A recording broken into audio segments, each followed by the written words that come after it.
रघुनाथान्वितं तं सजीवं साद्वैतं सावधूतं परिजनसहितं श्री कृष्ण चैतन्य देवं श्री राधा कृष्ण पादं शाहगणललिता विशाखा नितांश्च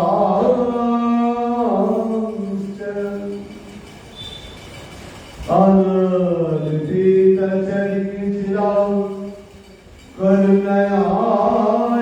करुणयायवतीर्णकरो समर्पयतमुन्नतयुज्ज्वलरसां सवति श्रियं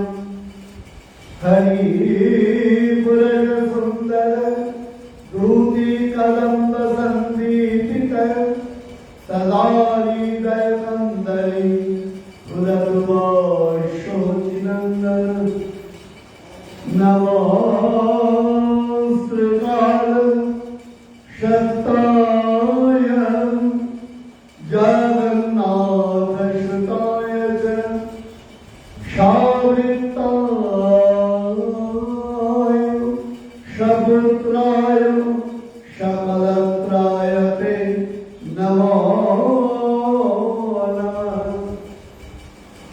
बरहो वीरनटवरवपु कर्णयो कर्णिकारं भीमरतवाशं कनकगभीषं वैजयन्तीं च मालं रन्ध्राणवीररसलया पुरयान गोपवृन्दै वृन्दारण्यसबलगमनं प्राविशतीतकीर्ति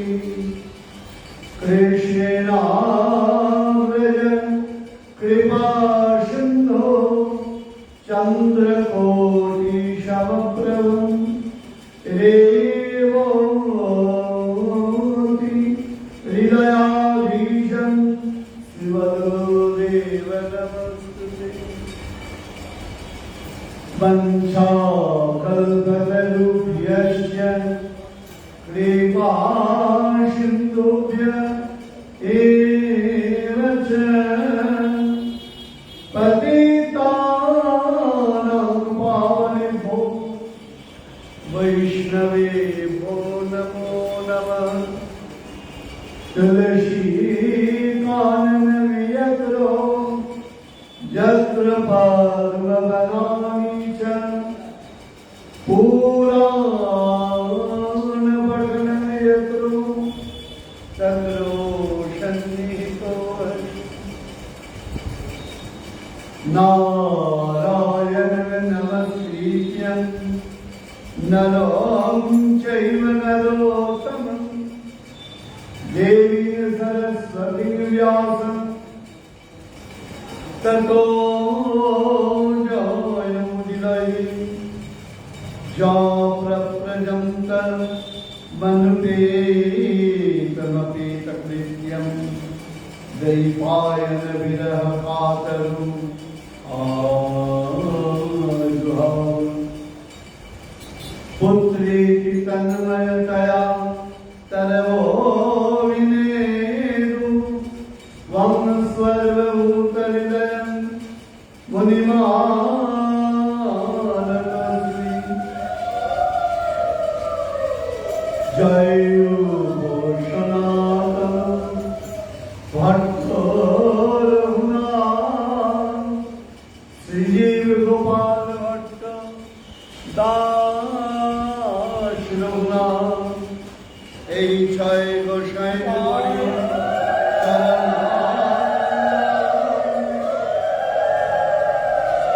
যাহা হইতে বিঘ্ন নাশ হয়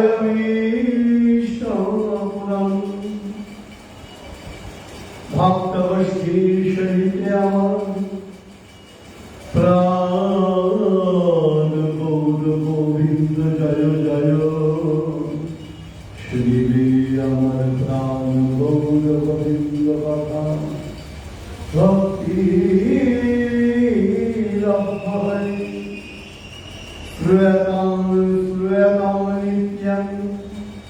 येतां मुदा चिन्ततां भगवान् श्री चैतन्य चरितामृतम् श्री चैतन्य चरितामृतम् श्रूयताम् श्री चैतन्य चरितामृतम् गीयताम् श्री चैतन्य चरितामृतम् चिन्तताम् भक्ता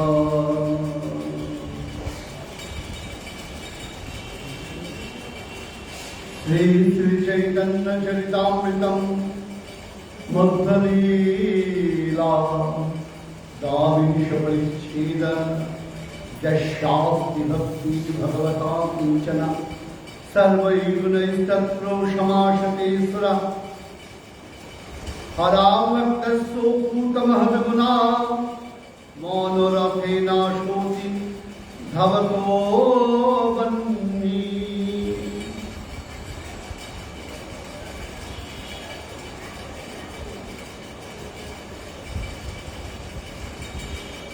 परमानंदमय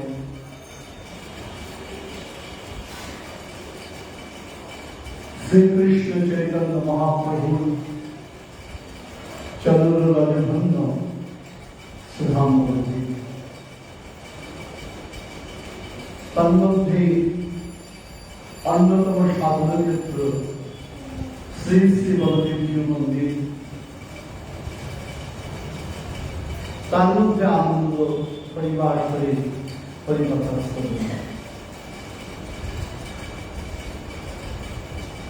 বর্তমান সময়টা আমাদের সকলের জন্য খুব একটা সুখকর হয়েছে। কেন? আপনি করোনার জন্য না, করোনা অলরেডি আমাদের জানিয়ে দিয়েছে এইসব কাজ করো না। সেকেন্ড ওয়েভ, প্রথম ওয়েভ আমরা বুঝেছি, সেকেন্ড ওয়েভ চলছে। যন্ত্রণা হচ্ছে অন্য কারণ। অনেকে মনে করে আমি যে ঘরে আছি ঘরটা যদি পরিষ্কার হয় না, আপনার ঘরটা পরিষ্কার, ঘর থেকে বাইরে বেরোলেই প্রচুর নোংরা। আপনি আপনার বাড়ি পরিষ্কার করতে পারেন না, কারণ দুর্গন্ধগুলো আপনার ইচ্ছায় অনিচ্ছায় বাতাস বাহিত হয়ে আপনার ঘরের ভিতরে কি করবে? প্রবেশ করবে। আপনি মনে মনে ভাববেন আমার ঘরে তো কোনো নোংরা নেই, তাহলে দুর্গন্ধ কেন? তাহলে দুর্গন্ধ আপনার ঘরে নেই, ঘরের বাইরে রয়েছে, বাতাস বাহিত হয়ে ঘরে প্রবেশ করছে। লোকে আসছে তাদের পায়ে পায়ে প্রবেশ করছে, অন্যজন আসছে গায়ে গায়ে প্রবেশ করছে। আপনি কিন্তু শুদ্ধ থাকতে পারছেন না। ফলে হঠাৎ আজকে কথা বলার কারণ বর্তমান সার্কামস্টেন্সেস পরিবেশ। সকাল থেকে মাইকে আমরা কি শুনছি? আপনারা বলবেন ইলেকশন নির্বাচন তাই নিয়ে বলছেন। হ্যাঁ, অনেকটা ঠিক ধরেছেন। সকাল থেকে মাইকে কি দেখছি? একজন আরেকজনের নিন্দা করছে, আরেকজনের নিন্দা করছে। তো আলটিমেটলি আমরা সারাদিন কি শুনছি? শুধু নিন্দা। নিন্দা মানে কি? অপকর্ষ, খারাপ জিনিস যেগুলো সমাজের জন্য আমাদের জন্য ক্ষতিকর। তাহলে সবার মুখে কোন শব্দ? ক্ষতিকর শব্দ। আর ভালো শব্দ শোনা যাচ্ছে না। নিন্দা শুনতে শুনতে আমাদের মনটাও খুব নিন্দনীয় হয়ে যাচ্ছে, আমরা বুঝতে পারছি না।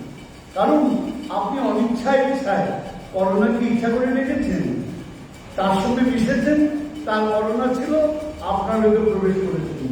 তো যারা সবসময় নিন্দা করে বেড়ায় তাদের সঙ্গে সংসর্গ করবেন, ওই নিন্দা আপনার ভেতরে প্রবেশ করে আপনার হৃদয়কে নিন্দনীয় করে। বন্দনীয় আর নিন্দনীয় দুটো আলাদা, দুটোই নিয়ম আনিয়ম, কিন্তু বন্দনীয় জায়গায় আমাদের হৃদয়টা কি হয়ে যাচ্ছে? নিন্দনীয়। কারণ নিন্দা শুনতে শুনতে আজকে ঠিক করলাম আজ আর নিন্দা আমরা কি করবো শুনবো না। আমরা নিন্দা শুনবো না, তাহলে কি শুনবো? গুণ শুনবো। ইংরেজিতে আমরা বলি ভার্চু, ইংরেজিতে আমরা বলি ভার্চু, গুণ, যেগুলো শুনলে পরে আমাদের মনে আনন্দ লাগে। এই গুণের কথা কে বলছেন? দেখুন, আমরা সমাজে আজকে আনন্দ লাগছে একজন, আমরা যে কোনো এসেছি, পাঠ চলতে চলতে হয়তো আরো বেশি কিছু ভক্তজন আসবেন। কেন আসবেন? হরিকথা শুনতে। কেন শুনতে আসবেন? অনেকবার বলা হয়েছে, অনেক কিছু কারণের মধ্যে একটা কারণ হলো তাকে ভালোবাসা। আর তাকে ভালোবাসতে কি হয়?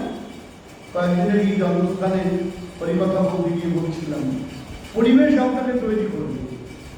ছানার গোল্লা যদি নুনের রসে ডুবে যায় তাহলে সে রসগোল্লা হয় না, সে নুনের গোল্লা হয়ে যায়।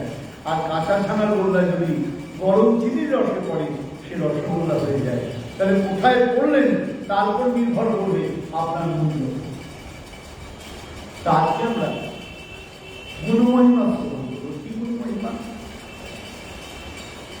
আমরা গুরু পূজা উৎসব একটা বিষয় আলোচনা করেছিলাম, আপনাদের স্মরণে থাকবে। শ্রীমন মহাপ্রভুর সঙ্গে ছিল সনাতন গোস্বামী বাদের সাক্ষাৎ। সেটা কোথায় হয়েছিল? বেনারস। তার সঙ্গে ছিল সনাতন গোস্বামীর সঙ্গে। খেয়াল করুন, শ্রী রূপ গোস্বামীর সঙ্গে সাক্ষাৎ হয়েছিলেন আমার মহাপ্রভু প্রয়াগ বলতে এলাহাবাদ। আর সনাতন গোস্বামীর সঙ্গে সাক্ষাৎ হয়েছিলেন বেনারস। সাক্ষাৎ করে দিতে হয়। আমার আচার্যদেব একটা দারুণ কথা বলেছিলেন, বলে বাবা জলজগতের সঙ্গে কিন্তু পারমার্থিক জগৎকে মেলাবেন না, দয়া করে। কারণ দৃষ্টান্ত দিচ্ছি আমাদের বোঝার জন্য, দৃষ্টান্ত তো দেওয়া হচ্ছে আমাদের বোঝার জন্য। মুশকিল হচ্ছে এর সঙ্গে যদি কম্পেয়ার করা যায় তাহলে কিন্তু বড় গন্ডগোল হয়ে যায়। বলছেন কি হয়? জলজগতে আমরা কি দেখি? জলজগতে আমরা দেখি সমমনস্ক দুজন যদি একত্রিত হয়, দুজন চালের ব্যবসায়ী যদি এক জায়গায় বসে, কি নিয়ে আলোচনা হবে? চাল নিয়ে আলোচনা হতে বাধ্য। দুজন কাপড়ের ব্যবসায়ী যদি পাশাপাশি থাকে, যে কথাই বলুন না কেন, একবার না একবার কাপড়ের দাম নিয়ে কথা উঠবেই উঠবে। দুজন স্বর্ণকার, সোনার ব্যবসায়ী যদি পাশাপাশি বসে গল্প করেন, একবার না একবার সোনার উপর বাজার, তার দোকান, তা নিয়ে কথা উঠবেই উঠবে। জলজগতের কথা। দুজন কৃষ্ণ ভক্ত যদি পাশাপাশি থাকেন, তাদের মুখ দিয়ে কৃষ্ণ কথা উঠবেই।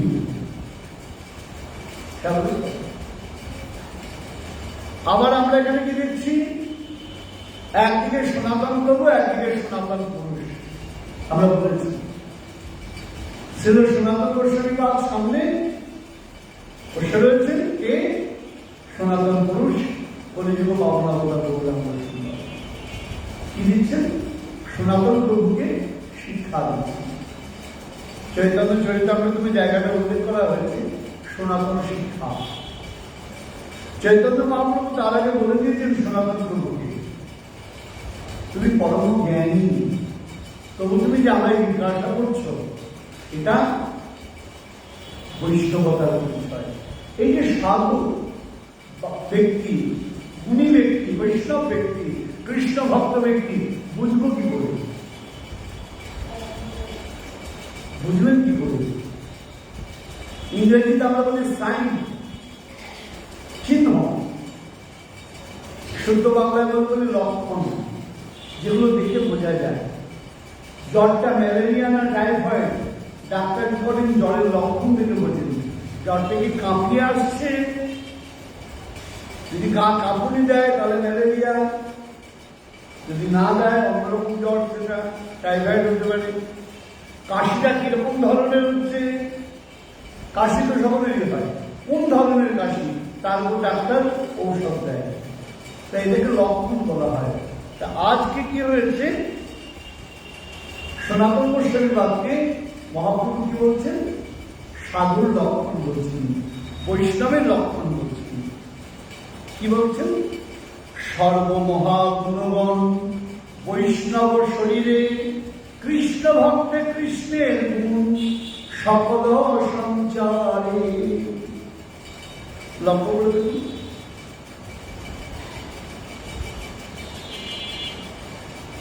ভক্তের অসংখ্য সিন্ধু যদি আমরা খুলি তাহলে দেখব ভগবানের 64টা গুণের কথা বলা হয়েছে। কটা গুণ? ভগবানের 64টা গুণের কথা বলা হয়েছে।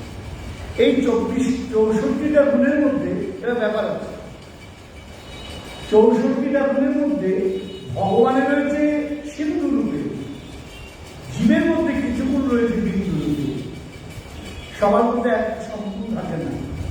আবার একটা কথা কি বলছেন, সাধুর মধ্যে 64টি গুণ থাকে না। কটা গুণ থাকে এখানে উল্লেখ করছেন শ্রীমৎ মহাপ্রভু। কাকে বলছেন? সনাতন গোস্বামী। এই সব গুণ হয় বৈষ্ণব লক্ষণ, সব কহা নাহি যায় পরিধিক দর্শন। সনাতন, তোমাকে আজ একটা কথা বলবো, বৈষ্ণবের লক্ষণ।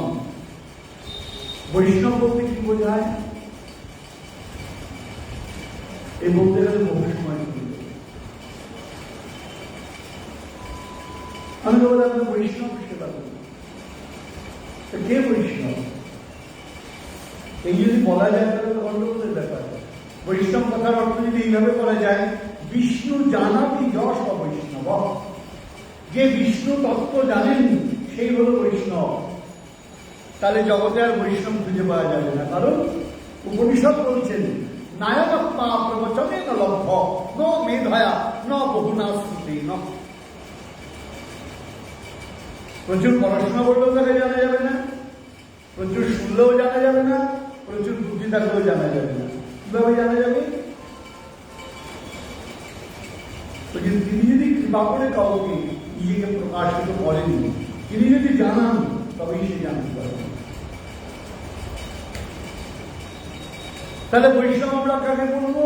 এইভাবে বলবো যে বিষ্ণু ভজনা করে সেই বৈষ্ণব, যে গোবিন্দ ভজনা করে সেই বৈষ্ণব। তাহলে সেই যদি বিচার করা যায়, তাহলে যে একবার কৃষ্ণ নাম বলছে সেই বৈষ্ণব। তাহলে এটা বলা যাবে না আমি বৈষ্ণব, ও বৈষ্ণব নয়।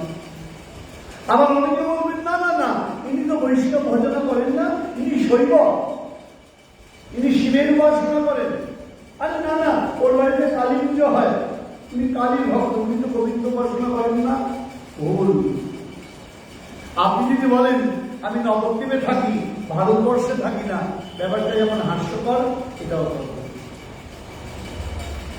আপনি ধাত্রীগ্রামে থাকেন, আপনি নবদ্বীপে নাই থাকতে পারেন। আপনি কালনায় থাকেন, আপনি কাটোয়ায় নাই থাকতে পারেন। আপনি বর্ধমানে থাকেন, আপনি চুঁচুড়ায় নাই থাকতে পারেন। কিন্তু আপনি যে বলতে পারেন না আমি চুঁচুড়ায় থাকি, ভারতবর্ষে থাকি না, কারণ সবটাই ভারতবর্ষের অঙ্গ। তাহলে দেবাদিদেব মহাদেব যে বন্দনা করছেন, সেও গোবিন্দ পূজাই করছেন, কারণ দেবাদিদেব মহাদেব স্বয়ং পরম বৈষ্ণব। নাস্তি গঙ্গা সমতীর্থ ন চ কৃষ্ণ পরস্মৃতি ন শঙ্কর বৈষ্ণব। গঙ্গার থেকে বড় তীর্থ নাই, কৃষ্ণের থেকে বড় তত্ত্ব নাই, মহাদেবের থেকে পরম বৈষ্ণব জগতে নাই। তাহলে আমরা কি, আমরা বুঝি বা না বুঝি, ভগবান বলছেন গীতা কি, অর্জুন সবাই আমাকে ভজনা করে, কেউ বিধিপূর্বক, কেউ বা অবিধিপূর্বক। বিধিপূর্বক অবিধিপূর্বকের সহজ কথা বলতে গেলে, কেউ যিনি আমায় ভজনা করে, কেউ না জেনে ভজনা করে। যারা না জেনে ভজনা করে তারা তর্ক করে বেড়ায়, ঝগড়া করে বেড়ায়। তারা কি করবেন? যে তার কি যে ঝগড়া করে তার সঙ্গে কি ঝগড়া করতে যাবেন? ভুলেও না। তাহলে কেন?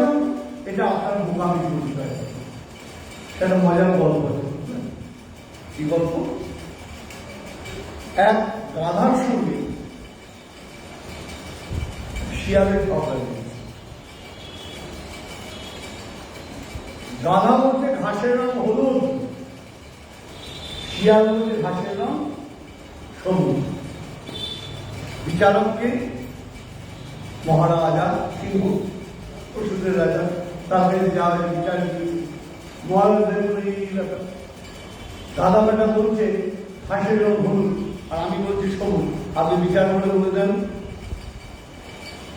মহারাজ কি করলেন? শিয়ালকে গ্রেপ্তার করার আদেশ দিলেন। আদেশ দিয়ে 3 দিন ধরে 20 ঘা করে চাবুক মারা হলো। শিয়াল বলছে যে মহারাজ কি ধরনের বিচার হলো? আমি কি বলেছি ঘাসটা সবুজ? এটা ভুল বলে না, তুমি ঠিক বলেছ, ঘাস সবুজ। তাহলে আপনি আমাকে বন্দি করে এরকম চাবুক মারলেন, তোমার দোষ, তুমি গাধার সঙ্গে ঝগড়া করেছ। তোমার দোষ হচ্ছে তুমি গাধার সঙ্গে ঝগড়া করেছো। ও গাধা তোমার বোঝা উচিত ছিল, ওর জ্ঞান বুদ্ধি নাই, তুমি কেন ঝগড়া করেছো? এই জন্য তুমি মেরেছি। ঘাসের রং হলুদ বা সবুজের জন্য না, তুমি ঠিকই বলেছ। তাই অনর্থক বিবাদ করতে যায় না।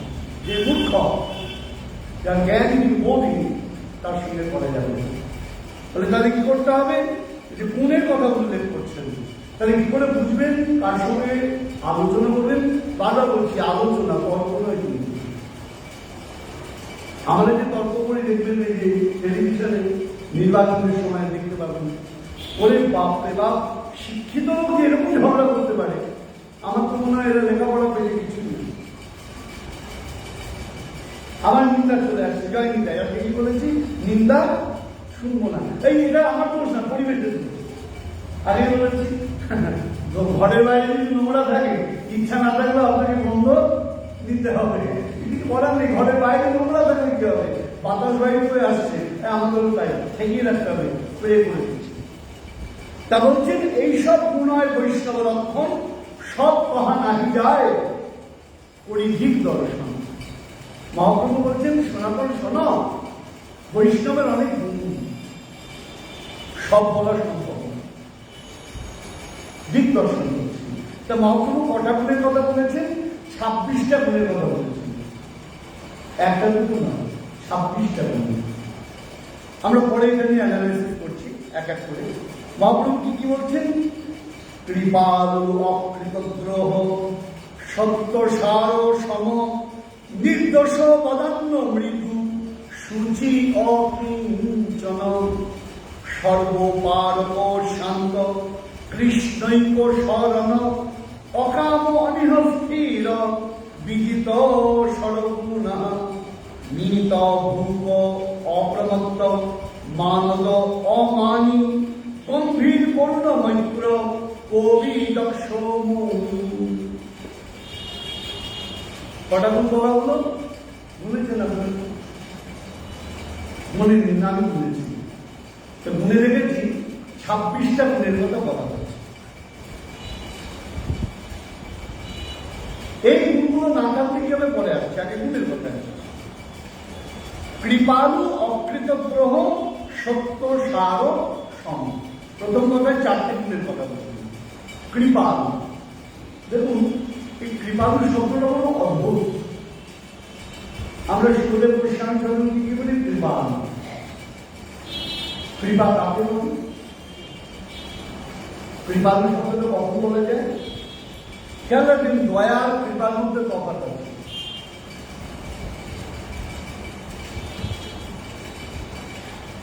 কৃপালু কিরকম? আপনার অন্যের দুঃখ থেকে মনে কষ্ট হলো, অনেকেরই হয়। রাস্তায় যাচ্ছেন, এসি গাড়ি চালিয়ে দেখছেন ফুটপাথের মধ্যে কাপ খাচ্ছে খুব গরম। আহারে লোকগুলোর মতো কষ্ট নেই, এই গরমের মধ্যে দেখ এই এসিটা বাড়িয়ে যেত, মানে ওই গরম থেকে আপনার গরম লেগে গেছে, এসিটা বাড়িয়ে দিলেন। ওর দুঃখটা আপনার মনে লাগলো, কিন্তু দুঃখের কোনো প্রতিকার করলেন না। বলছেন কৃপালু কখন বলা যাচ্ছে? অপরের দুঃখ থেকে যখন আপনার অন্তরে দুঃখ হবে এবং সেই দুঃখ মোচনের জন্য আপনি কি করবেন? কর্ম করতে আরম্ভ করবেন। কতক্ষণ পর্যন্ত কর্ম? যতক্ষণ পর্যন্ত ওই ব্যক্তির কষ্টটা যতক্ষণ দূর না হচ্ছে ততক্ষণ পর্যন্ত আপনার কর্ম চলবে। তাকে বলা হচ্ছে কি কৃপালু। কৃপালু মানে শুধুমাত্র ওই দয়া করে ছেড়ে দেওয়া কাউকে আপনি পেলেন 10 টাকা দিলেন না। আজকে আপনি 10 টাকা দিলেন, কালকে কিভাবে চলবে আপনার খেয়াল আছে?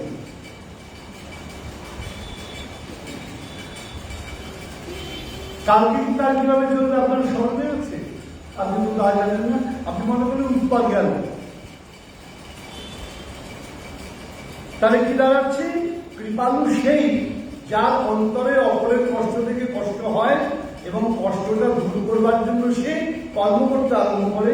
কতক্ষণ পর্যন্ত? যতক্ষণ না ওই ব্যক্তির কষ্ট সমাপ্ত না, শেষ না হয়।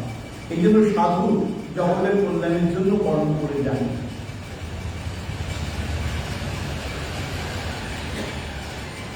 এটার নাম কি বলছেন? বলছেন এটার নাম হল কৃপালু। কাল মধ্যে রয়েছে যারা বৈষ্ণবগণ রয়েছেন তাদের মধ্যে কৃপালু রয়েছে। দেখবেন গুরুদেবের কাছ থেকে দীক্ষা পেলে আমরা বলি কৃপা প্রাপ্তি। কেন কৃপা প্রাপ্তি? ওই একই কারণ, দীক্ষা দিয়ে কাজটা শেষ হলো। দীক্ষা প্রদান করে কাজটা শেষ হলো না। দীক্ষা মানে কি?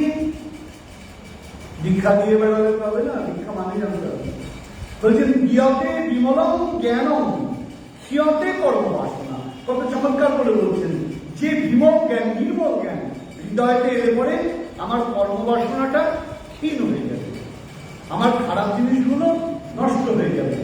তার নাম হলো দীক্ষা। এই খারাপ জিনিস নষ্ট মনে রাখবেন, খাদ্য যতই প্রিয় হোক, খাবার আপনার যতই প্রিয় হোক, পনিরের সবজি আমার খুব প্রিয়, দাও তো, খাবারটা যদি নষ্ট হয় তার স্থান কোথায় হয়? আমের চাটনি খুব প্রিয়, নষ্ট হয়ে গেছে। পায়েস আমার খুব প্রিয়, নষ্ট হয়ে গেছে, তার স্থান কোথায় হয়? বলছেন যদি খাদ্য যতই সুন্দর হোক, যদি নষ্ট হয়ে যায় তার স্থান আবর্জনা। ঠিক তেমনি কোনো ব্যক্তি যতই প্রিয় হোক, তার যদি বুদ্ধি নষ্ট হয়, কর্ম নষ্ট হয়, তার স্থান আবর্জনা, সেটা কিন্তু স্থান হবে না। তো খেয়াল রাখতে হবে যেন আমরা নষ্ট না হই। নষ্ট না হতে গেলে কি করতে হবে? এই গুণগুলোকে আহরণ করতে হবে। তাহলে আমার মা বলতেন বাবা যদি খাবার টাবার যদি বুঝি খারাপ হয়ে যাচ্ছে, আমরা কি করি? কি করা হয়? কি বলুন? গরম করা হয়, তাপ দেওয়া হয়। তাপ দেওয়া হয়, তাই না? তাপ দিলে কি হয়? তাপটা কি করে? ভেতরে খারাপ জিনিসগুলোকে নষ্ট করে দেয়। ঠিক তেমনি প্রকৃত জ্ঞানের তাপ। জ্ঞান কি হয়? আমি শুনি দেখবেন একই মাস্টারের কাছে ছাত্র পড়ছে, একজন পাচ্ছে 45, একজন পাচ্ছে 95। বলে কেন? ও শুনছে। শোনাটা শোনার জন্য নয়, কানের পাশে বেরিয়ে গেছে। আর কারণ কান দিয়ে ভেতরে প্রবেশ করে অন্তরের প্রতীকী হচ্ছে, তার ক্ষেত্রে ক্রিয়াশীল হবে, স্বাভাবিক কথা। আর ক্রিয়াশীল যখন হবে, আমার আচার্যটা বাড়ানো দারুণ কথা বলেছে। বলে বাবা ঔষধ পথ্য দুটো জিনিস আছে। ডাক্তারের কাছে গেছে, ডাক্তারবাবু আমার অম্বল সারছে না, আপনি ওষুধ দিচ্ছেন, অম্বল সারছে না। তাহলে কেন সারছে না? আপনি কি খান? ডাক্তারবাবু সকালবেলায় পান্তা ভাত, 4টে ফুলুরি দিয়ে, তারপরে গরম গরম ঘিয়ে ভাজা পরোটা, গোটা চালে, তার সঙ্গে টক দই, আরম্ভ করে দিল। যা যা খেলে অম্বল হয়, তেঁতুলের জিনিস, সব জিনিস বৈতান্ত দিয়েছিলেন। ডাক্তারবাবু শুনে মাথা করে পড়ে গেলেন, ভাই আমার ওষুধে কাজ হবে না। তো ঔষধ খেলে তো হবে না। সুগারের ওষুধ খাচ্ছি, ইনসুলিন নিচ্ছি, আর 14টা করে রসগোল্লা খাচ্ছি, তো সুগার কমবে নাকি? তাহলে ঔষধ পথ্য, শুধু ভগবত পাঠ শুনছি, কোনো পরিবর্তন হচ্ছে না আমার ভেতরে। তাহলে কি করতে হবে? আচার্যদের দাদু বললেন, বাবা যেগুলো শুনবে সেগুলো কিঞ্চিৎ জীবনে কাজে লাগাবে। শুধু শুনতে হবে, ব্যবহারিক জীবনে কাজে লাগাবো। ভগবত কথা শুধু শোনার জন্য নয়, সেটা কর্মে লাগানোর জন্য। আমি শুনছি অথচ আমার কাজের সঙ্গে যে কথা শুনলাম তার কোনো মিল নাই, তাহলে চলবে না। সেখানে উল্লেখ করে দিচ্ছেন, তাই বারবার করি কৃপালু। তাহলে গুরুদেব কৃপালু কেন? बोलते सदगुरु पाओ भेद बताओ, जब ज्ञान कर उपदेश तब पहला तो छूटे मैला, जब आग में करूं प्रवेश। बोले ताप लागले কি হয়? বলতেন সদগুরু পাওয়ে ভেদ बताओ, সদগুরু যদি কৃপা করেন তাহলে পার্থক্যটা বুঝতে পারবে। আর ওই জ্ঞানের তাপ কি করে? বলে जब ज्ञान করে উপদেশ तब पहला तो छूटे मैला, পয়লাকে তুমি যতই হও না কেন তার ময়লা যাবে না। বলে কখন যাবে? যদি আগুনের ভিতরে ঢুকিয়ে দেওয়া হয়। কয়লা পুড়ে যখন ছাই হয়ে যায় তখন কালো রঙটা থাকে কি? তখন কিন্তু থাকে না। বলছেন তব কয়লা ও ছুটে ময়লা, जब आग में करूं प्रवेश, তখন আগুনের ভিতরে প্রবেশ করে।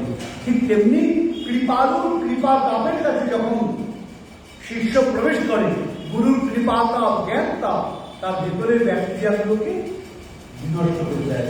তাই শুধুমাত্র জীবনে কানে শুনলে হবে না, আবার বললাম সেটাকে প্রয়োগ করতে হবে। এরপর কি বলছেন?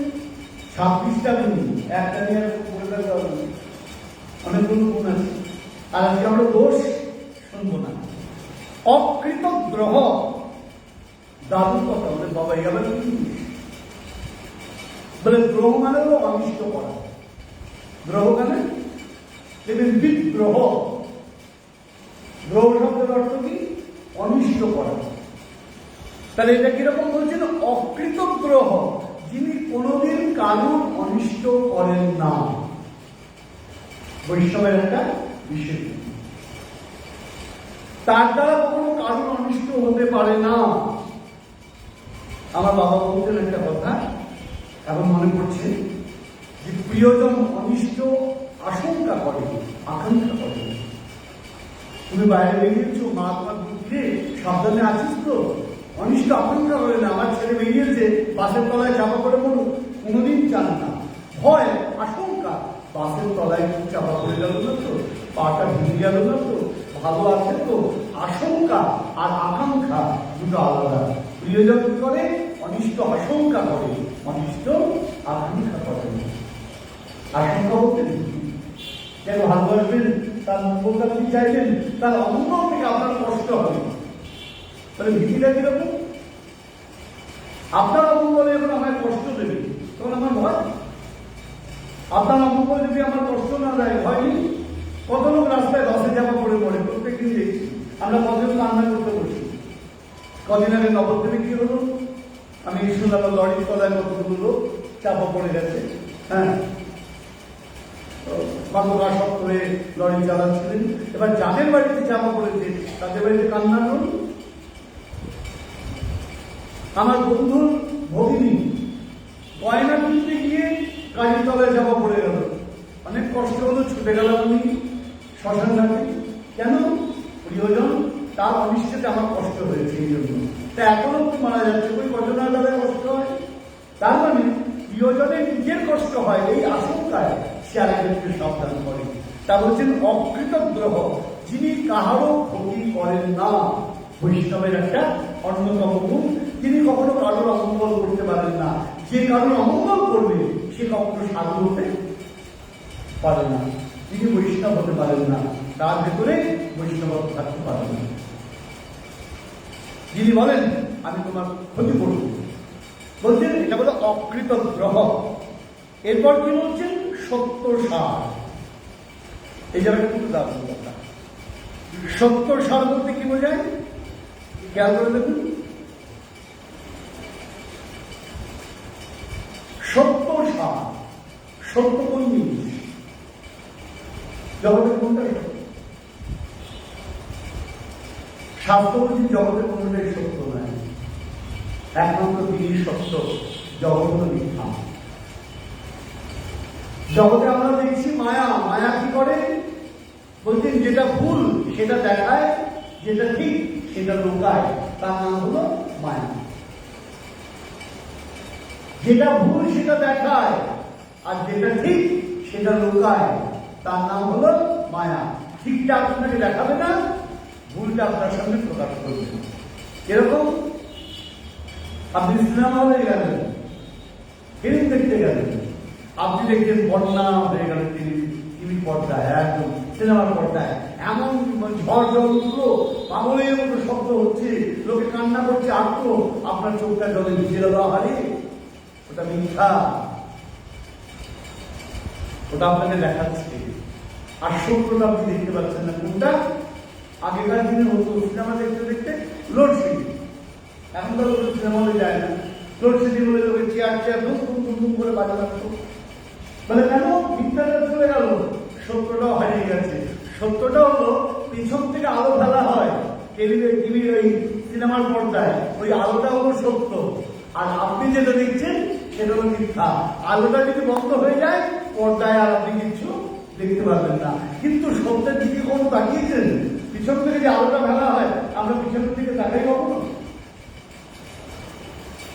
আমাদের গন্ডগোল সত্যটাকে পেছন করে আমরা সামনে মিথ্যাটার দিকে তাকিয়ে আনন্দ করতে আরম্ভ করি, আর সত্য পিছনে রয়ে যায়। এটাই দুঃখ।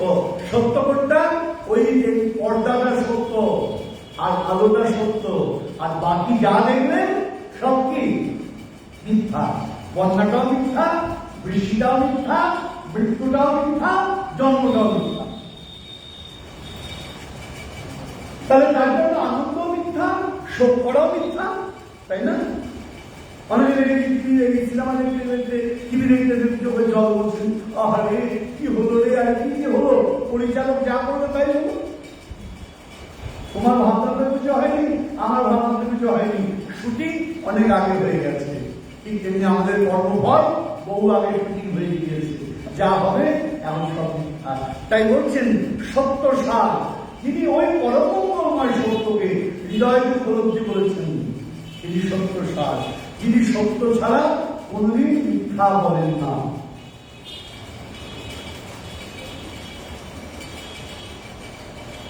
সত্য এবং মিথ্যা। সত্য কাকে বলছেন? সত্য হচ্ছেন একমাত্র ঈশ্বর। আমরা বলি না এই সত্যবাদী লোকেও সত্যি কথা বলে, এটাও ব্যাপার। সত্যিটা কিন্তু আপেক্ষিক শব্দ। আপেক্ষিক শব্দ বলতে সত্যিটা আপেক্ষিক বলতে ছোট একটু বলি আপনাদের কাছে। আগেকার দিনে লোকে তীর্থযাত্রা করতো, তাই না? এখন যেমন ট্রেনে করে যায়, প্লেনে করে যায়। আগেকার দিনে দলবদ্ধই মানুষ যেত, কারণ রাস্তায় টাকার উপদ্রব ছিল। আপনারা জানেন আগে ছিল ঠগি নিত, ওই লাঠি দিয়ে মানুষকে মেরে নিত। হ্যাঁ, লর্ড ডালহৌসি, যার নামে কলকাতার ডালহৌসি, তিনি এই জায়গাটা অনেকটা মেনটেন করেছিলেন, এই নিয়ন্ত্রণ করেছিলেন। বহু মানুষ এদের দ্বারা নিহত, লুট করে নিয়ে যাওয়া যাবে। আমরা ডাকাতের গল্প এখন শুনি, রানাঘাট নাম হয়েছে, রানা নামে একটা ডাকাত নামে ছিল, তার ঘাট শুনি, এখন জানি না কতটা সত্যি ইত্যাদি। আদি সপ্তগ্রাম আমরা আসি, ওখান দিয়ে বহু ডাকাতি আসে, যারা অপরের সম্পদ জোর করে লুট করে নেয় তাদেরকে কষ্টকর ডাকাত করা হয়।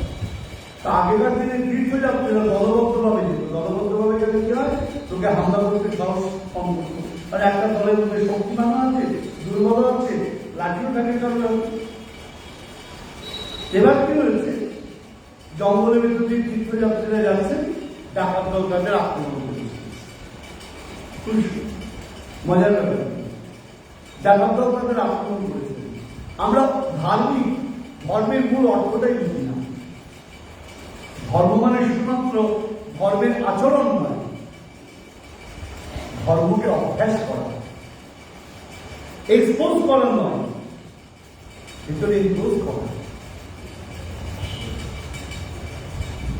সত্যি কথার মানুষ হতে হবে, রিয়েল মানুষ হতে হবে, প্রকৃত মানুষ হতে হবে, তখন তুমি হবে ধার্মিক। ধার্মিক শুধু ধর্মের বেশ ধারণ করলে ধার্মিক হওয়া যাবে। তবে ডাকাতরা আক্রমণ করেছে, যারা আপনার তীর্থযাত্রী তারা ভয় পালাচ্ছে, পালা হয়, হাজার ডাকাতরা ধাওয়া করেছে। একটা জঙ্গলের ভিতরে ঢুকে পড়েছে, জঙ্গলের ভিতর গাছের উপরে ঢুকে পড়েছে, কেউ একটা গর্তের মধ্যে লাফ দিয়ে নিচে নেমে গেছে। এক সাধু ওখানে বসে ধ্যান করতে যাচ্ছিলেন। সাধুটার পিছনে ডাকাতরা তাকে ধরবে না, সাথে সাথে দেখবে। এবার ডাকাতরা কিছুক্ষণ পর করে ঢুকেছে জঙ্গলের ভিতর। সাধু জিজ্ঞেস করলেন, সাধু বাবা তুমি কাউকে দেখেছো এখানে? সাধু তুমি কাউকে দেখেছো বলো? কোন লোক ঢুকেছে জঙ্গলের মধ্যে?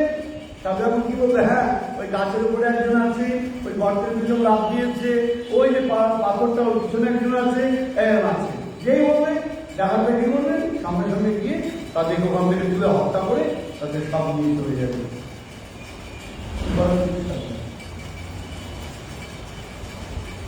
3 সেকেন্ড আমি ভাবতে সময় দেব।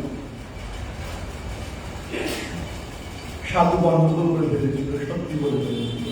যেটা সত্যি বলতে ওই পিছনে যে সাধু বলছে আমি সাধু মিথ্যা বলবো। এই বলার অপরাধে সাধু নরক বাস হয়ে যাবে, কারণ ওই বলাটাই মিথ্যা। কারণ ওই বলার জন্য ওই ডাকাতরা তাদেরকে ওই সমস্ত লোকজনকে হত্যা করার সুযোগ লাভ করলো। তাই খেয়াল রাখতে হবে, সত্যি মিথ্যা শব্দটা কিন্তু আপেক্ষিক। আপনি এমন কাজ করতে পারেন, ওই যে গ্রহ, একটু আগে খেয়াল করে দেখুন, অকৃত গ্রহ আপনার কথার দ্বারা যদি কারোর কোনো ক্ষতি হয়ে যায়, তাহলে সেটা সত্য ভাষণ হলো না। সত্য তখন যখন আপনার বাক্যের দ্বারা কারোর মঙ্গল হলো, আনন্দ হলো, আপনার বাক্যের দ্বারা কেউ সত্য প্রাপ্তি হলো। সেটার নাম কি? সত্য সার। তিনি সত্যকে সার বলে গ্রহণ করেছেন। সেই সত্যকে আমার পরমানন্দময় পরমেশ্বর, যার নাম সচ্চিদানন্দ, তিনি সত্য। এটার অর্থ কি?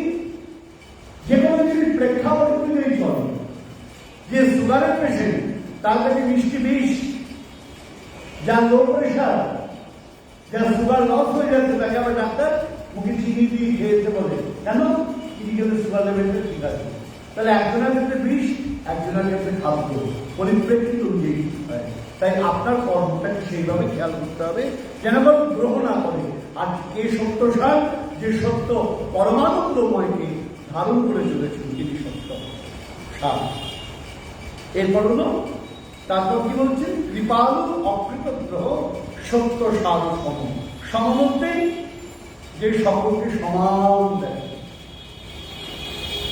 এটা বলা অনেক সোজা, কাজে বলা বলে যে প্রকৃত সাধু সে কারোর সঙ্গে ঝগড়া করতে পারে না। যে প্রকৃত সাধু সে কারোর সঙ্গে ঝগড়া করতে পারে না। তাহলে কেন ঝগড়া করতে পারে না? আপনি প্রভুময় দেখোই জগত, যার দিকে তাকায় তার দিকে কাকে দেখে? পরমেশ্বর ভগবানকে দেখে। বৈষ্ণব হইয়া হবে নিরভিমান, জীবের সম্মান দিবে জানি কৃষ্ণ। কি জীবের সম্মান দিবে জানি কৃষ্ণ অধিষ্ঠান। আমরা তো ক্লাসের মতো হচ্ছে। তাহলে বৈষ্ণব হইয়া হবে নিরভিমান, বৈষ্ণবের স্বভাব হবে নিরভিমান, আর জীবকে সম্মান দিবে জানি কৃষ্ণ অধিষ্ঠান। প্রত্যেকের ভেতরে পরমেশ্বর ভগবান রয়েছেন, সূক্ষ্ম চৈতন্য প্রত্যেকের ভেতরে রয়েছেন। এই জেনে তাকে সম্মান দিতে হবে। তাই তার কাছে সবাই সমান, সে কারোর সঙ্গে বিবাদ করতে পারে না। একজন আমাকে বলেন, প্রভু এ আবার হয় না, সবার ভেতরে গোবিন্দ দেখবে, এরকম আমার মানুষ হয় নাকি? বলছে কেন হবে না? গোবিন্দ সবার ভেতরে দেখা যায় না? আমাকে এক সাধু বলেছিলেন যে বাবা, আমাদের সকালবেলায় বড়দের দর্শন করি। বলছেন ভাগ্যবান আপনারা, সকালবেলায় ভগবান দর্শন করা উচিত প্রত্যেকে। কারণ সকালবেলায় যদি ভগবত দর্শন করো, সারাদিনে তুমি যার দিকে তাকাবে তার ভেতরে ভগবানকে তুমি দেখতে পাবে। আর সকালবেলায় যদি খারাপ লোককে দেখো, সারাদিনে ভালো লোক দেখলো, তার ভেতরে তুমি খারাপ লোক দেখতে পাবে। তাহলে তা আবার হয়নি। আমার জীবনের একটা ছোট্ট ঘটনা বলি আপনাদের। হয় আমি তখন দ্বিতীয়বার আমেরিকায় যাচ্ছি, দুবাই হয়ে যাওয়া। কলকাতা থেকে দুবাই, দুবাই থেকে নিউ ইয়র্ক। তা দুবাই এয়ারপোর্টে বসে রয়েছি। হ্যাঁ, বসে রয়েছি, প্লেনের দেরি আছে প্রায় 4-5 ঘন্টার সময়। হ্যাঁ, বসে রয়েছি, বসে জবে মালা করছি। সবার সামনে যা হচ্ছে দেখছি, আশেপাশে বহু লোক বসে রয়েছে। আমার সামনে আমার একটা ব্যাগ শুরু রয়েছে। ও মা, হঠাৎ করে দেখি, হ্যাঁ, 7-8টা প্যারামিলিটারি ফোর্স, মানে ওই এলাকার ওখানকার গভর্নমেন্টের এসে আমাদের 4-5টা চেয়ারকে ঘিরে ফেললো দূর থেকে। একদম হাঁটু মেরে বসে বন্দুকের উপর ভঙ্গি। আমি তো সর্বনাশ, আমি কি জানি বিধর্মীদের দেশ, এখানে বসে মালা করছে বলে আমার ভুল করবে কিনা কে জানে। আমি তাহলে জপের মালাটা আমার পকেটের দিকে নিয়ে গেলাম। গোবিন্দকে ভালোবাসি না, কিন্তু ভালোবাসি। কি হলো, আমার থেকে বন্দুকটা আপনার গেল, মানে ভয়ে প্রাণ ছাড়া প্রায় প্রাণ যায় যায়, মানে ধপ ধপ ধপ ধপ করছে, প্রেশার মনে হয় 180 হয়ে গিয়েছে। হঠাৎ করে দেখি আমার পাশের যে চেয়ারে বসে আছেন, তার পাশের যে ভদ্রলোক, হ্যাঁ, সে উঠে দৌড়ানোর একটা প্ল্যান করছে, তাকে এসে কপ করে ধরে গেল। হ্যাঁ, এবার তাকে টেনে নিয়ে গেল হিল করে, জামা ধরে, তার ওই জুতোর সোলের থেকে ওই আপনার কোন রকম নেশাদ্রব্য কিছু পাওয়া গেল। ওই দেশে নেশাদ্রব্য পাওয়া মানে তার প্রায় মৃত্যুদণ্ডের বিরাট ক্রাইম। সোনারূপ পেলে মাপ আছে, নেশাদ্রব্য পেলে মাপ নেই। নিয়ে চলে গেল, তাদের সবাই চলে গেল। আমার কোথায় ঘাম দিয়ে জ্বর ছাড়ার মতো। এবার কি হলো, চারদিকেই তাকাই, মনে হচ্ছে ওই লোকটা মনে হয় ওই রকম। আমি একবার এই চেয়ার থেকে ওই চেয়ারে যাই, একবার ওই চেয়ার থেকে ওই চেয়ারে যাই, একবার এই চেয়ার থেকে এই চেয়ারে আসি। যে আমার পাশে পাশে উঠেই আবার চলে যাই। তাহলে বুঝতে পারছেন ব্যাপারটা কতটা কি? তাহলে খারাপ লোকের সংসর্গ হলে পরে যার দিকে তাকাবেন আপনার সবাইকে খারাপ মনে হবে। আর সকাল উঠে যদি গোবিন্দ দর্শন করেন, যার দিকে তাকাবেন তার ভিতরে আপনি গোবিন্দ দর্শন করতে পারবেন। তাই এখানে সাধুরা কি করেন, ভগবত দর্শন করেন। তাই তাদের কাছে সবাই সমান। আপনি প্রভুময় দেখুনি জগত, যেদিকে তাকায় সেদিকেই গোবিন্দ দর্শন করেন। কৃষ্ণময় কৃষ্ণজাল ভিতর বাহিরে যাহা যাহা নেত্র পড়ে তাহা কৃষ্ণ। তাহলে এই জন্য তারা সম, তাদের কাছে কোনো পার্থক্য নেই, এই অন্যরকম এই অন্যরকম নয়। তারপর কি বলছেন, নির্দোষ পদার্থ মৃত্যু সুচি অকিঞ্চনা। এরপরে কি কি বললেন, নির্দোষ। নির্দোষ কাকে বলে, কাকে বলে নির্দোষ হলো যার মধ্যে কোনো দোষ নাই। এই দেখুন এমনই কপাল আমার করছে।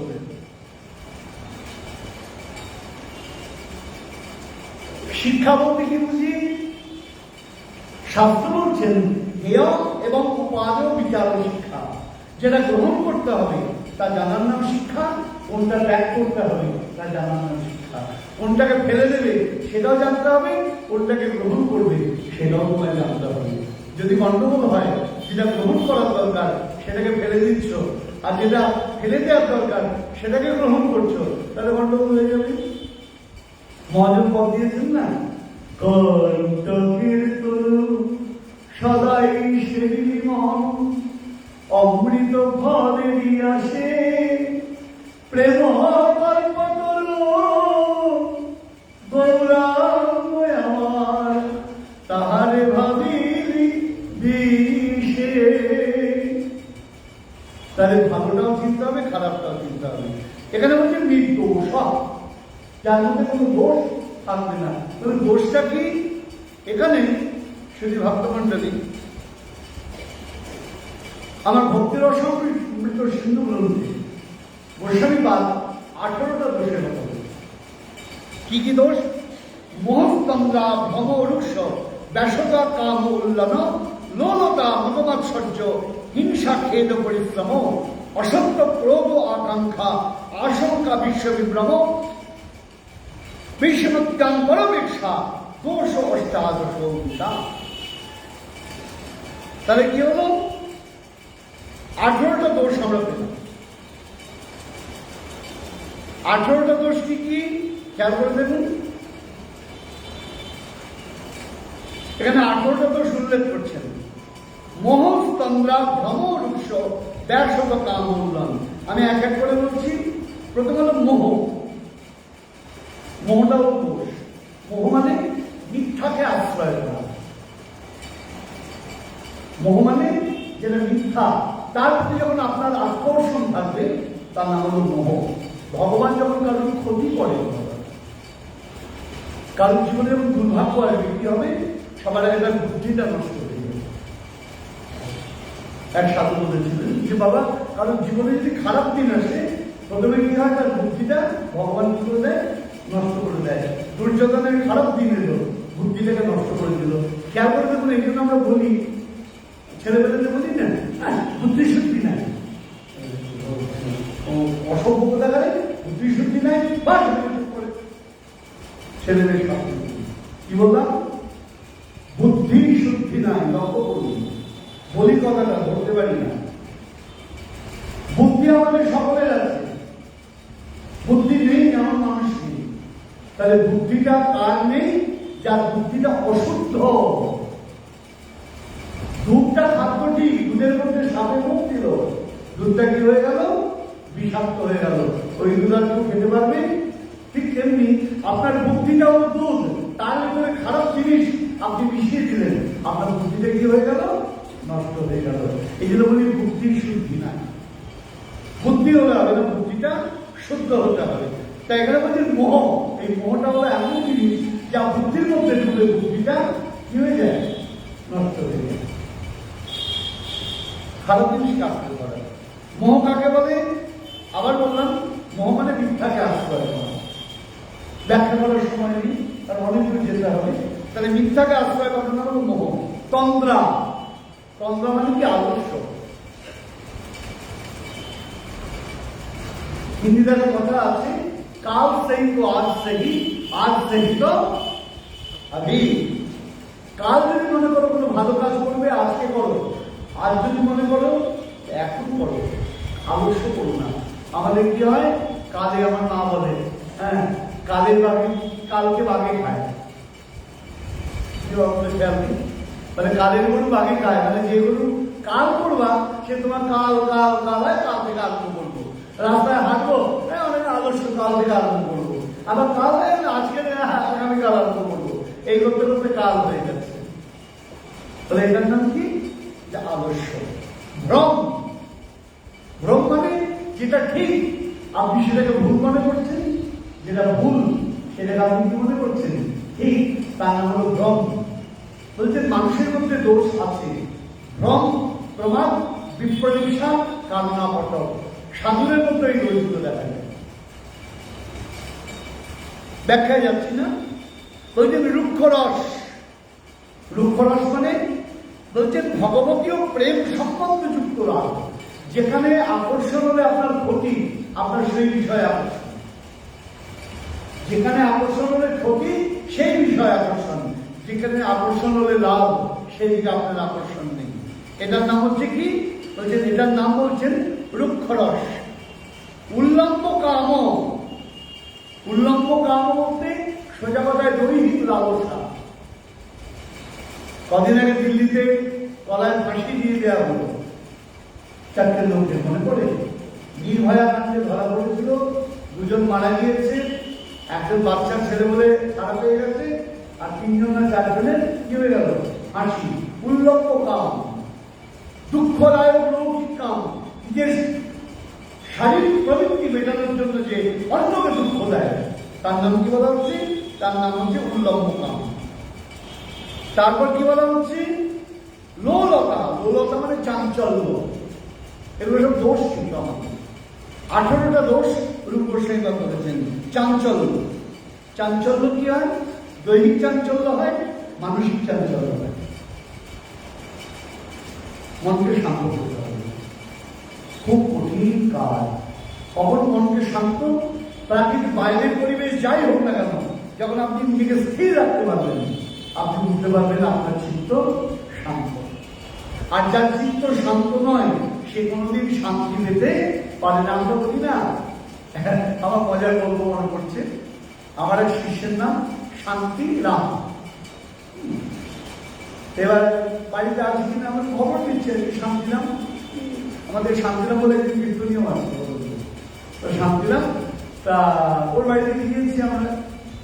এবার নিচ থেকে আমার এক শিষ্য বলছে, হ্যাঁ শান্তিরাম দা আছেন, শান্তিরাম দা, ও শান্তিরাম দা। তো ওপর থেকে একজন ভদ্রমহিলা বলছেন শান্তি নাই। আমার শিষ্য বলছে বাবা চলুন, এ বাড়িতে শান্তি নাই, চলে চলুন। আমি হাসতে হাসতে গাড়িতে দিয়ে গেছি। শান্তি কথাটা কোথা থেকে? আমার বলি শান্তি নাই। কারণ নামে শান্তি হলো কি না হলো তাতে যায় আসে না। শান্তি কথাটা এসেছে শান্ত থেকে। আপনার চিত্ত যদি শান্ত না হয়, দেহ যদি শান্ত না হয়, মন যদি শান্ত না হয়, আপনার শান্তি সারা জীবন আসবে না। এখানে বলছেন বারবার করে লোলতা, লোলতা মানে চাঞ্চল্য, মনকে শান্ত করতে হবে। সে কি করে করা যাবে? আমার বাবা প্রভুর একটা কথা মনে পড়ে যায়। কোনো পাঠে মানে কথাবার্তা হবে, চেঁচামেচি হতো, বাবা বলতেন জয় নিতাই জয় গৌর, জয় নিতাই জয় গৌর। তখন ছোট, আমি ক্লাস 9-10 পড়ি।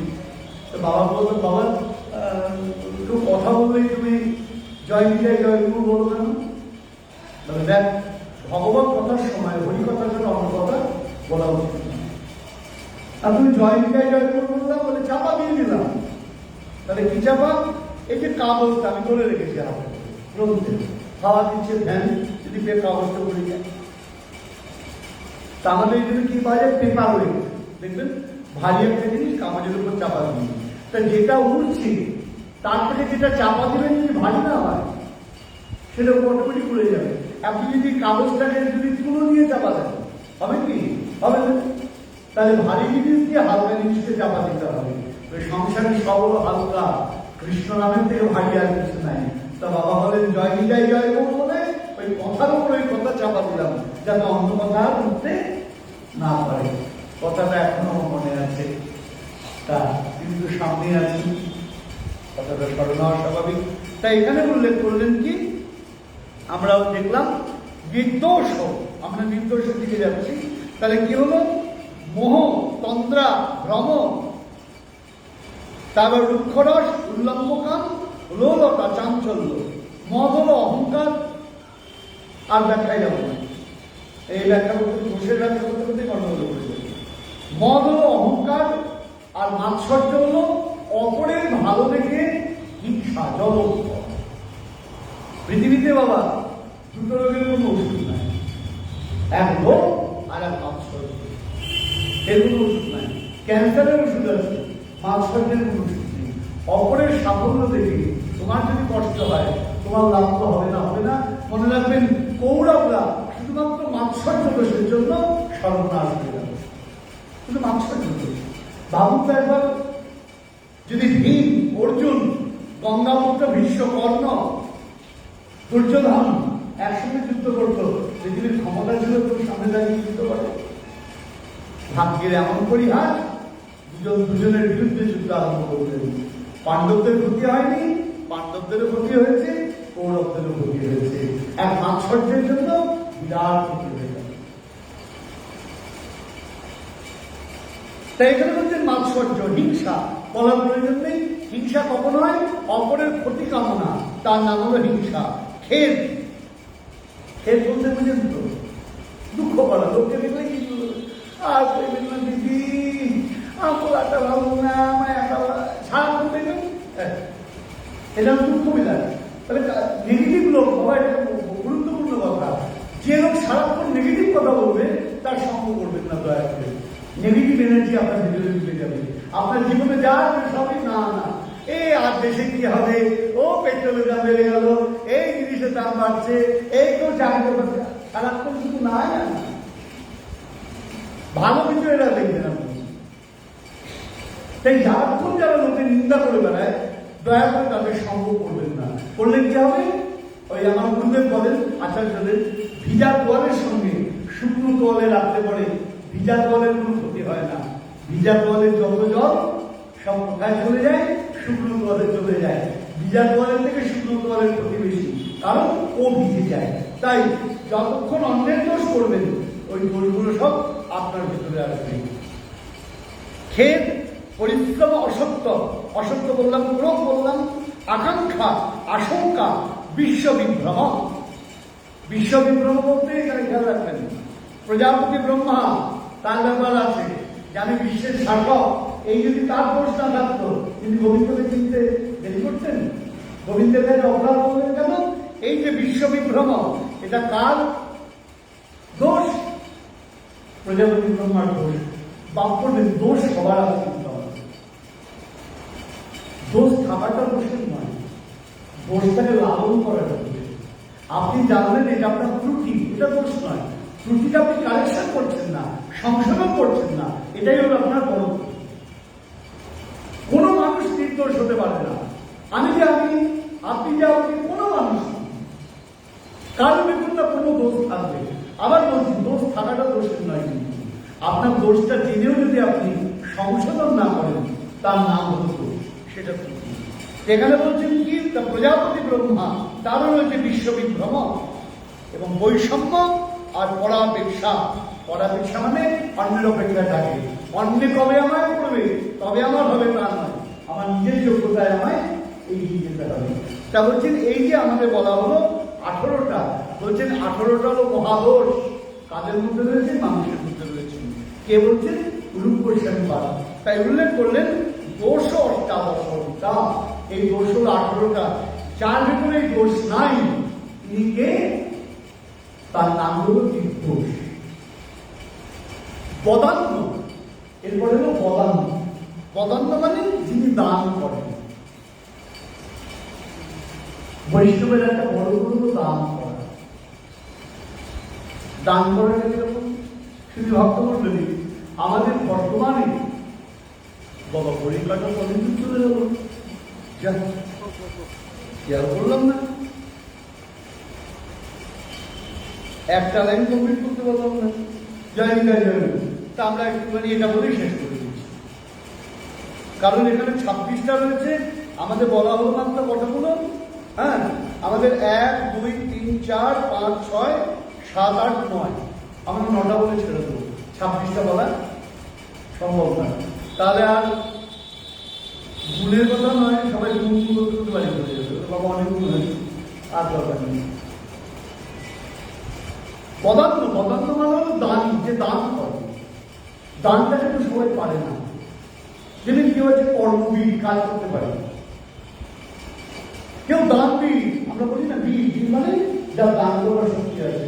অনেক জায়গায় দেখবেন, আমরা দেখছিলাম পত্রপত্রিকায় দেখি, এক ভদ্রমহিলা বাসন মেজে কাপড় কেটে হাসপাতাল লাগিয়েছে। বাবুরা তার স্বামীকে সে হারিয়ে ধরেছিল, চিকিৎসা করতে পারেনি। সেই জিতে সে কি করতো? টাকা জমাতো আর লোকের চিকিৎসার ব্যবস্থা করতো। একটা হাসপাতাল বানিয়ে ধরেছেন, এখন সেখানে তার ছেলে হলো ডাক্তার। এই পত্রিকায় দেখছিলাম, প্রথমে বেড়া দিয়ে চাকায় দিয়ে, এখন বিরাট হসপিটাল, বহু চ্যারিটি দান হচ্ছে। অনেকে আছে হাজার লক্ষ লক্ষ কোটি কোটি টাকা পচে যাচ্ছে, নষ্ট হয়ে যাচ্ছে। এতগুলো বাড়ি গিয়ে থাকবে তার ঠিক নাই, তবুও পড়ে যাচ্ছে। মানুষকে একটুখানি কারণ উপকার করবে, সে মানুষ কথা তাহলে না। সাধুর কি গুণ হবে? বদান্য। আমার মহাপ্রভুকে আমরা কীর্তনে কি বলি? নম মহাবদান্নায়। তার রূপেও মহাবদান্য, তিনি মহাদানী। আর সবচেয়ে বড় দানীকে বলছেন ভুইলা যারা, যারা ভগবত কথা জগৎকে শুনিয়ে বেড়ান, তাদের মতো দানী কেউ নাই। তাই দান করতে হবে, কিছু করুন। গোস্বামী তুলসীদাস বললেন, তুলসী জন্মে আকার করলে দোনো কাম, দেবে কো টুকরা বালা, লেবে কো হরিনাম। কাউকে যদি পারো একটা রুটি থেকে পিছিয়ে হলো দাও। আর আমার বাবা বলতেন একটা দাম কথা, ডান হাত দেবে, বাঁ হাত যেন জানতে না পারে। কিন্তু আমাদের এখন গন্ডগোল বাবা, আমাদের না জানালে পরে দানটাই ঠিক হয় না। আগে লোকে জানলো কিনা দেখবো, তবে আমি কোনো কিছু দান নেবো, তা না হলে দান নাই। আপনারা মনে করেন স্পন্সর করে ওই একই কারণে, যে ক্রিকেটারের ব্যাট দেয়, ওই ব্যাট মাঠে মুঠে ঘোরাতে হয়। কেন? ওই যে কোম্পানির লোগো সবাইকে দেখাতে হয়, এমনি ব্যাটটা দেয়নি। বর্তমান জগতে দানের হতে, যার জন্য দেবশ্রী নারদ বলছেন, তপো নাস্তি তপো শৌচম দয়া না দাহাই করতে। বর্তমান কলিযুগে নাই তপস্যা, নাই শান্তি, নাই পবিত্রতা, নাই দান। দয়া দানও না বিদ্যতে, কিচ্ছু নাই। কলিযুগে স্বার্থ ছাড়া এক পথেও এগোয় না। তাই সুতরাং বড় কঠিন সময়। এর মধ্যেও মহৎ মানুষ আছেন যারা মানুষের জন্য অবশ্যই কাজ করেন। বদান্য। এবার বলছে মৃদু। মৃদু মানে যার স্বভাবটা কোমল, নরম। এখানে একটা কথা বলে রাখবো, শুধু মৃদু, শুচি, অকিঞ্চন। অকিঞ্চন মানে তিনি গোবিন্দের জন্য সব ত্যাগ করেছেন, তাকে বলে অকিঞ্চন। আর শুচি কি? শুচি মানে যে পবিত্র, বারবার খেয়াল রাখতে হবে। সকালবেলায় স্নান করলাম, আমি পবিত্র হলাম না। যদি মল ত্যাগ করি, আমরা মল মানে ময়লা, মল ত্যাগ মানে শরীরে ময়লা বেরিয়ে গেল, ঠিক তেমনি অন্তরে ময়লা যদি না বেরোয়, তাহলে হাজার স্নান করলেও কিন্তু আপনি পবিত্র হতে পারবেন না। তাই আমাদের অন্তরের মলিনতা আমাদের বিদ্যুৎ করতে হবে, তবেই হব সূচি, তবেই হব মৃদু কোমল স্বভাব। সাধু কখনো কঠিন হবেন না, সাধু স্বভাব হবে কোমল। তা আমরা মাত্র 9টা গুণ আজকে আলোচনা করলাম। কটা গুণের মধ্যে? 26টার মধ্যে। যদি গোবিন্দ গুণ না করেন, পরবর্তীতে আমরা আস্বাদন করবো। শুধু গুণগুলো আস্বাদন করলাম না, দোষগুলো বললাম, বলেছি ঢুকে গিয়েছে। এই দোষ বর্জন, গুণগ্রহণ, এটাই যেন হয় আমাদের জীবনের ব্রত। আর জীবনের ব্রত যদি সুব্রত হয়, তবেই জীবন সুন্দর, তবেই আত্মা সুন্দর, তবেই ভজন সুন্দর। মহাপ্রভু চরণে জানাবেন যে গুণের কথা বলা হলো তার রেশ যেন জীবনে আমাদের হয়। জয় নিতাই, জয় গুরু। আজকের যে হরিবাসর আমাদের অনুষ্ঠিত হলেন, এই হরিবাসরের সেবা দায়িত্ব গ্রহণ করেছেন শ্রী তারক ভৌমিক, রানীরঘাট এবং শ্রী স্বরূপ মণ্ডল, যমুনাথ তলা। আজকের যে হরিবাসর তার সেবা দায়িত্ব গ্রহণ করেছেন বলদেব মন্দিরের 2 সন্তান, তারক ভৌমিক, রানীরঘাট এবং স্বরূপ মণ্ডল, যমুনাথ তলা। আগামী হরিবাসর যেটা নতুন বছরে হবে, মহাপ্রভু তাদের নিয়ে সেবা করাবেন। আমি আছি, আমার কনিষ্ঠ ভ্রাতা আছে, আমার শ্রীমান আছেন, যখন যে থাকবে সেবা করবে। আমাদের এইভাবে হয়ে আসবে। আগামী হরিবাসর বলদেব মন্দিরের প্রথম যে হরিবাসর হবে, তার সেবা দায়িত্ব গ্রহণ করেছেন শ্রী কানাই সাহা, রানীরঘাট এবং শ্রী দিলীপ সাহা, রানীরঘাট। আজকের মতো আমরা হরিকথা আজকে এখানে বিশ্রাম দিলাম। সকলে বলুন, সর্বগুণ আকর্ষণের জন্য আমরা যেন গুণময় হরিনাম কীর্তন করতে পারি। হরে কৃষ্ণ কৃষ্ণ কৃষ্ণ হরে হরে, হরে রাম রাম রাম হরে হরে, হরে কৃষ্ণ কৃষ্ণ কৃষ্ণ হরে হরে, হরে রাম রাম রাম হরে হরে, হরে কৃষ্ণ কৃষ্ণ কৃষ্ণ হরে হরে, হরে রাম রাম রাম হরে হরে, হরে কৃষ্ণ কৃষ্ণ কৃষ্ণ হরে হরে, হরে রাম রাম রাম হরে হরে। বলুন হৃদয়